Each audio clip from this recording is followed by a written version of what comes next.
Hi boys and girls, Mrs. Hooker here. We're going to go ahead and do our reading lesson today. So the month is April,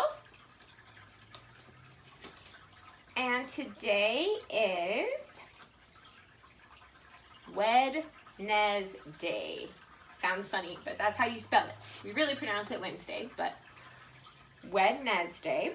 And the date, or the day on the calendar, is the 22nd. Give me a second here.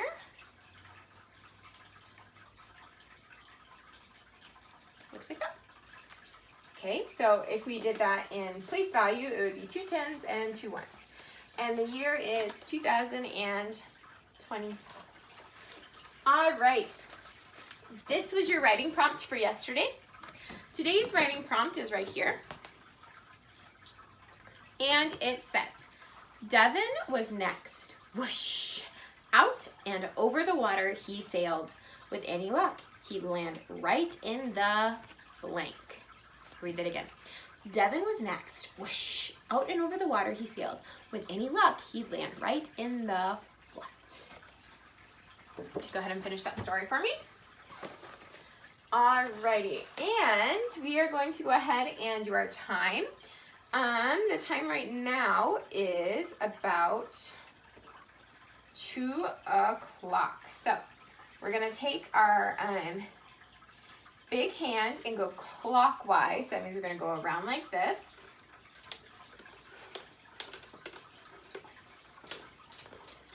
Until we get to the 2. And remember, o'clock means the minute hand is on the what?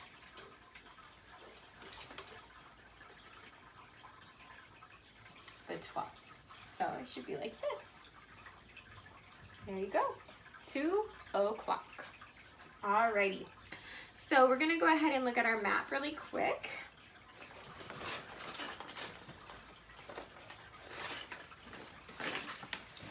So we learned about the key or the legend a couple days ago. Yesterday or 2 days ago for the activity with our map, I had you find Iowa, and remember that's the head of our man. What is the state that is in the man's frying pan? I'm gonna give you 5 seconds to answer it. 5, 4, 3, 2, 1. Okay, remember the restaurant Kentucky Fried Chicken? So he has a piece of chicken in his frying pan. So the state in the frying pan is Kentucky. Looks like a chicken leg. Kentucky. So here's our man. Here's his foot, his pants, his shirt, his head, and his hat. Then Tennessee is his frying pan, and Kentucky is his chicken. All right. If you got that right, give yourselves a pat on the back. Awesome job. Okay, so now we're going to go feed Walter. Then we are going to do something a little different today for our reading. I told you we're reading James and the Giant Peach, but we're going to have a little change in scenery today. Okay, so let's take a look over here at Walter.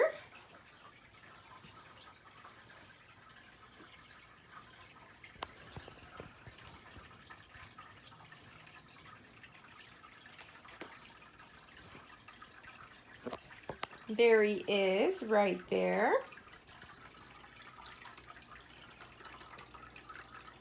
Okay, let's get him some food.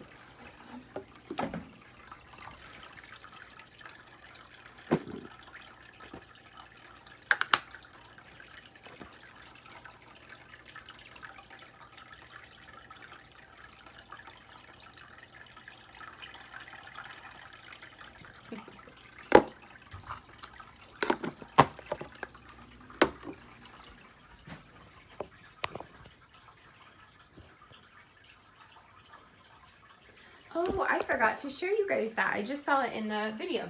Remember when we were doing the ocean habitat and Mrs. Hooker bought from Dollar Tree, I bought those little animals that grow, and they started out super tiny. Now they're supposed to grow to 600 times their size, and I thought what would happen was they just squish up and fill the whole water bottle. That did not happen. But they did get bigger. So there's the, I don't know if you can, the sea turtle, and then the little angelfish at the bottom. So, kind of cool. All right, and Mrs. Hooker painted this But this is a good example of a desert habitat. So we have our mountains, and then you can see here it kind of looks dry, right? It's not just like super green and grassy. You have your sand, and you have some of your tumbleweeds and little bushes that are out there that are really dry, and you're dry like grassland. And then you have usually pretty clear open skies, because clouds usually mean rain. So in the desert, not a lot of clouds because they don't get a lot of rain. All right, if you did not know, today is Earth Day. So I thought it would be nice to go outside and read James and the Giant Peach.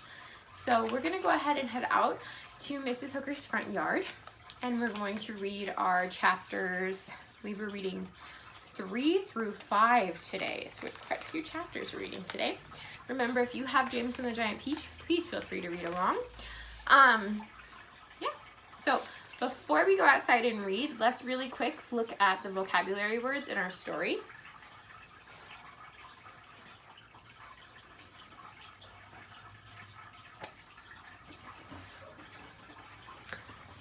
So in James and the Giant Peach,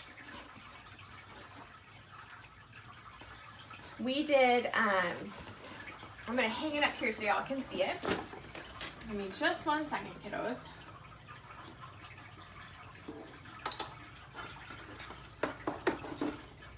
Takes me just a minute here to get the boards up.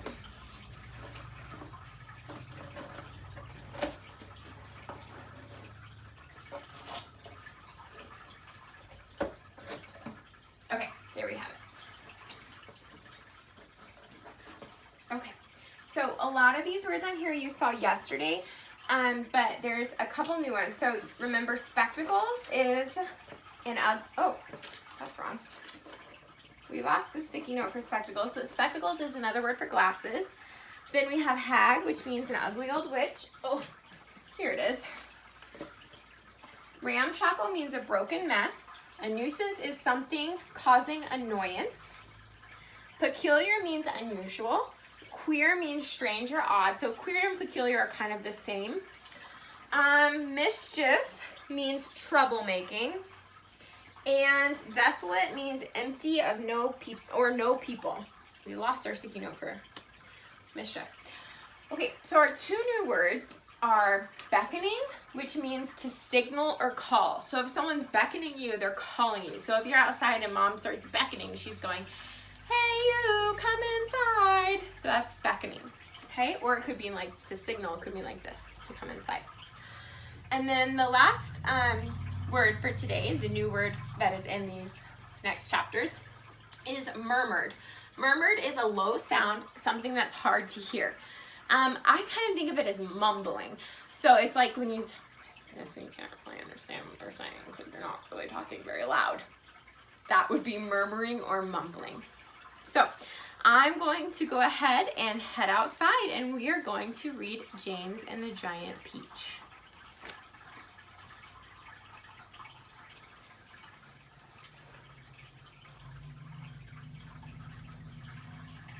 Alright guys, we're outside now, and it is Earth Day, so I thought it would be a good idea to come outside today for our story. So today we're going to be reading chapters 3 through 5 in James and the Giant Peach. So yeah, isn't it beautiful outside today? I can't wait till the tree behind me starts to get some leaves in it. So here we go. Here's the first chapter. It was at this point that the first thing of all rather peculiar thing that led to so many much more peculiar things happened to him. So remember, him is James. For suddenly, just behind him, James heard a rustling of leaves, and he turned around and saw an old man in crazy dark green emerging from the bushes. He was very small, but he had a huge bald head and a face that was covered all over with bristly black whiskers. He stopped when he was about 3 yards away, and he stood there, leaning on his stick and staring hard at James. When he spoke, his voice was very low and creaky. "Come closer to me, little boy," he said, beckoning to James with a finger. "Come right up close to me. I will show you something wonderful." James was too frightened to move. The old man hobbled a step or two nearer. And then he put a hand into the pocket of his jacket and took out a small white paper bag. "You see this?" he whispered, waving a bag gently in front of James's face. "You know what this is, my dear. You know what's inside of this bag." There's the little old man.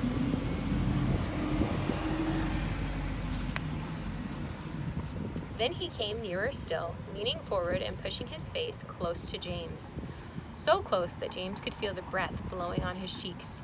The breath smelled musty and stale and slightly mildewed, like air of an old cellar. A cellar is a basement.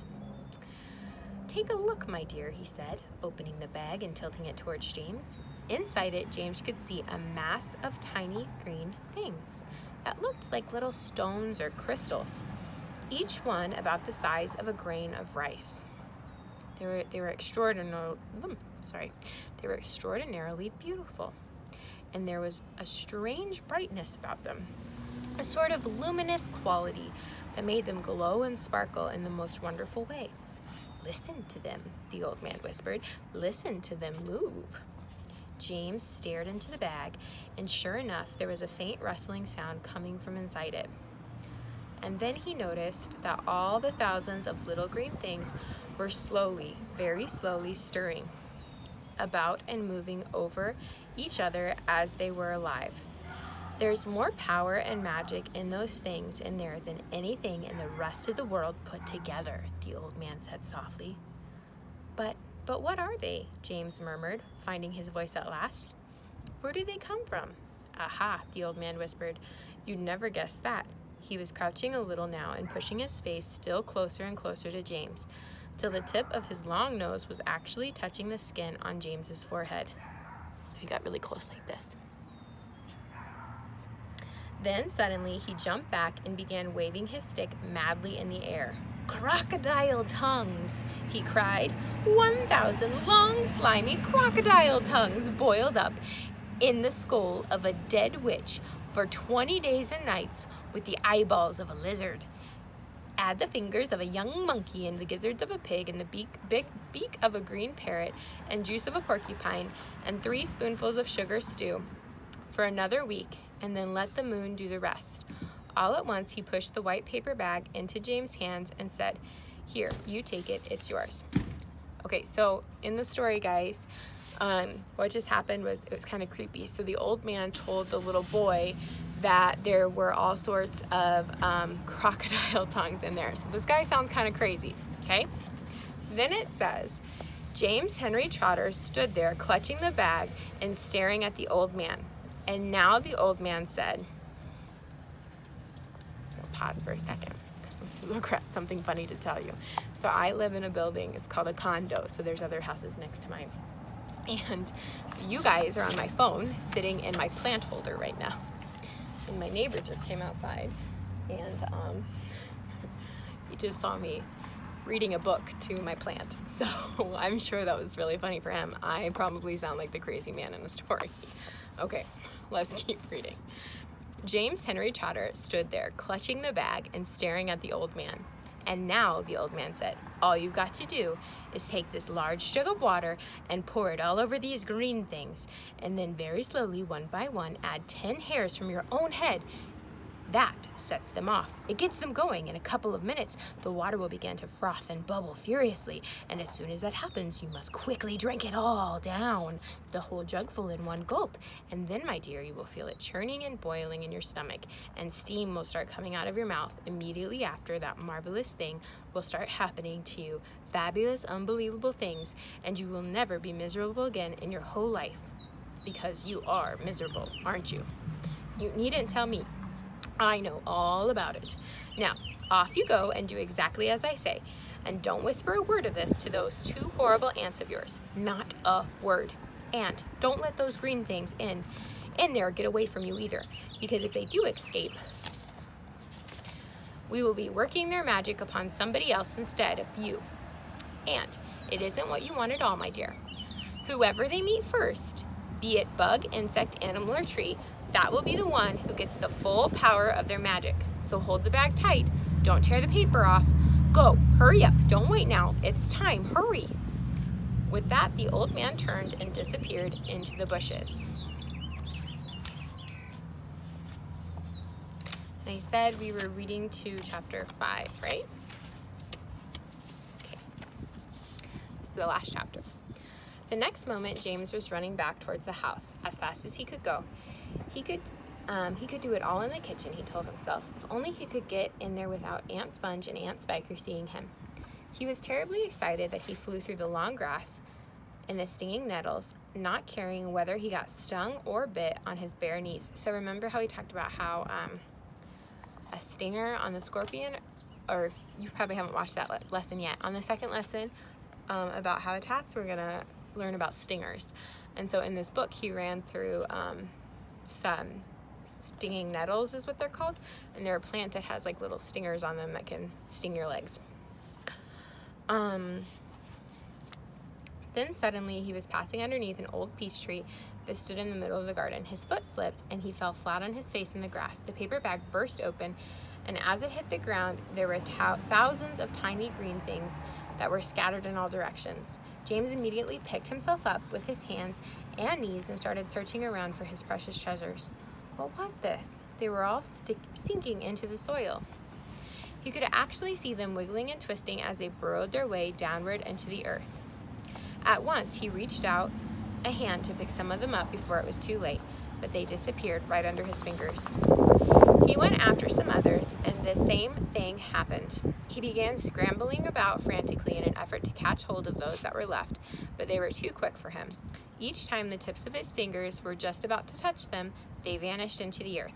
And soon in the space of only a few seconds, every single one of them had gone. James felt like crying. He would never get them back. And now they were lost forever. But where had they gone to? And why in the world had they been so eager to push down into the earth like that? What were they after?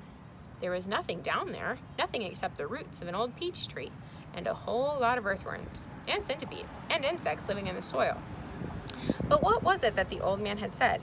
Whoever they meet first, if it be bug, insect, animal, or tree, that will be the one who gets the full power of their magic? Good heavens, thought James. Well, what is going to happen in the case if they do meet an earthworm, or a centipede, or a spider? And what if they do go to the roots of the peach tree? Get up at once, you lazy little beast, a voice was suddenly shouting at James' ear. James glanced up and saw Aunt Spiker standing over him, grim, tall, and bony, glaring at him through her steel-rimmed glasses. Get back over there immediately and finish chopping up those logs, she ordered. But Aunt Sponge, fat and plumpy like a jellyfish, came waddling up behind her sister to see what was going on. Why don't we just lower the boy down in the well in a bucket and leave him there? Ooh, that sounds bad. Just for the night, she suggested. That ought to teach him not to laze around in this hole, laze around all day long. That's very good, Wheeze, my dear Sponge. Let's make him finish chopping up the wood first. Be off with you at once, you hideous brat, and do some work. Slowly and sadly, poor James got up off of the ground and went back to the wood pile. If only he hadn't slipped and fallen and dropped the precious bag. All hope of a happier life had gone completely now. Today and tomorrow and the next day, and all the other days as well, would be nothing but punishment, pain, unhappiness, and despair. He picked up the chopper and was just about to start chopping away when he heard a shout behind him that made him turn and stop. All right, guys, well, we will finish reading tomorrow. Some more, not the whole book, but a few more chapters.